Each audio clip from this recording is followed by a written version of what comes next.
En premier, vous comprendrez que nous sommes dans un contexte bien au-delà des avancées que nous connaissons, au plan diplomatique notamment, dans un contexte où nous devons rester vigilants.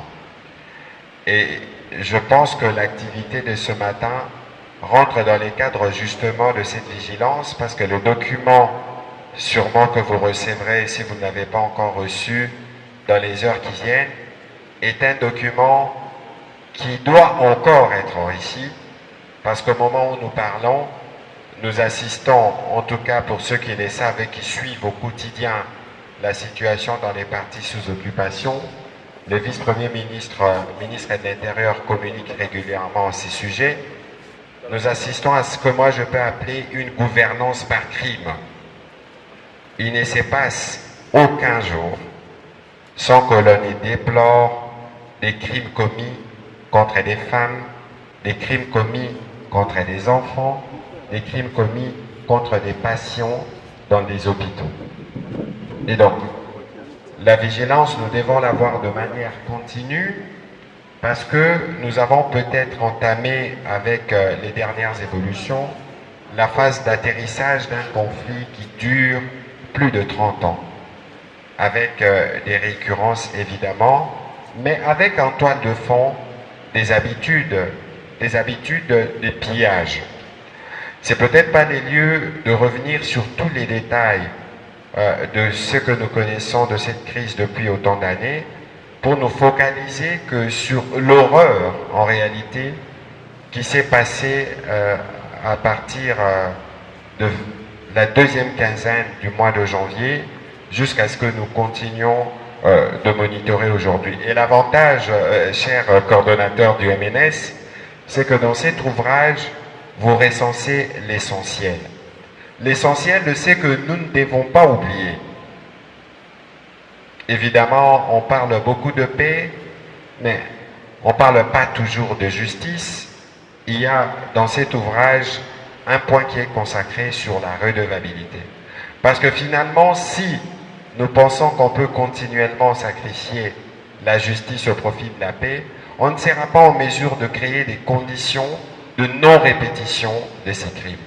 Et c'est pour ça que le travail qui est fait dans le cadre de cet ouvrage, qui est la suite d'ailleurs de certains autres ouvrages sur lesquels nous avons travaillé, où nous avons pu recenser tous les crimes commis sur, par exemple, Virunga. On n'en parle pas beaucoup, mais Virunga a été l'épicentre même de la violence, alors que c'est un patrimoine mondial protégé de l'humanité.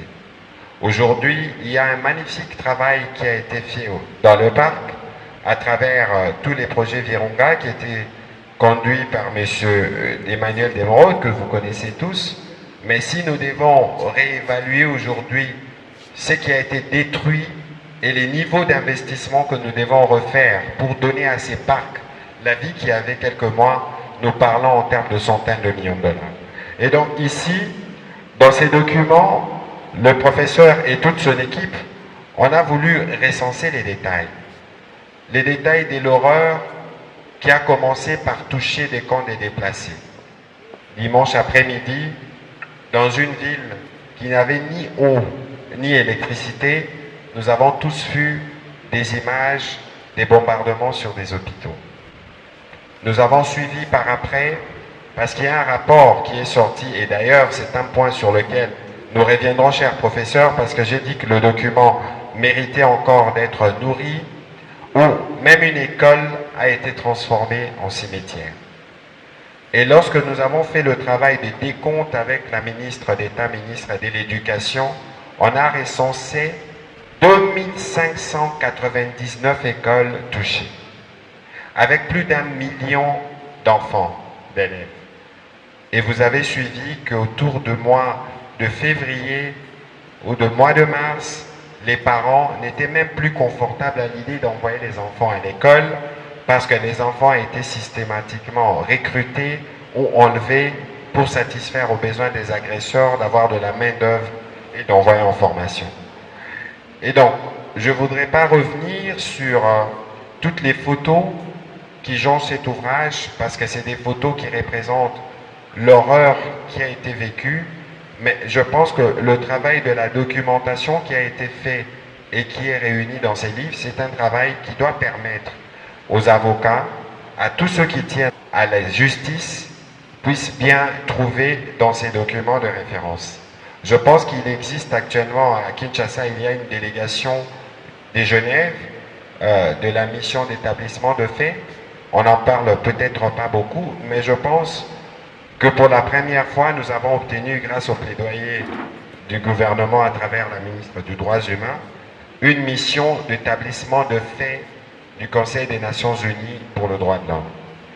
Et cette mission qui séjourne actuellement pourra trouver déjà dans ces documents, professeur Tumbalwaba, un travail qui peut donner une indication sur l'ampleur des crimes qui ont été commis. Une mission qui deviendra une commission d'investigation au mois de septembre. Nous espérons que ces efforts, combinés aux efforts qui se font au niveau de l'éditorat ou de la justice au niveau national, avec les efforts de la Cour pénale internationale, nous permettront de finalement traduire devant la justice ceux qui sont responsables. Les plus malins n'ont pas ratifié les statuts de Rome, mais parce qu'il y a toujours des supplétifs, ceux qui sont complices de ces actes, je pense que nous avons ici la possibilité de nous dire que tôt ou tard, le temps de la justice va arriver. Je voudrais peut-être pas m'étendre plus longtemps parce qu'il y a un besoin pour vous de lire ces documents, mais je pense que le travail essentiel qui a été fait ici et qui, j'espère, pourra continuer, cher professeur, parce que je parlais de gouvernance par crime, il faut bien qu'on arrive à mettre sur papier tous ces dérapages qui sont commis pour que bien au-delà du travail en cours autour de la médiation, autour des négociations, nous puissions être en mesure d'avoir des responsables. Je pense qu'il n'y aura pas meilleure consolation au-delà de tout le programme mis en œuvre par le gouvernement pour soutenir les familles des victimes que de voir les bourreaux pouvoir en répondre les moments venus devant la justice. Je pense que c'est par ici, Excellence, Monsieur le Vice-Premier ministre, que je termine ma présentation sommaire de cet ouvrage de plus de 100 pages et qui permettra aux uns aux autres de revivre les moments d'horreur que nous avons suivis minute par minute, des événements qui continuent de se passer dans les parties du pays qui sont sous occupation de forces d'agression et de l'air supplétif. Je dis et je vous remercie.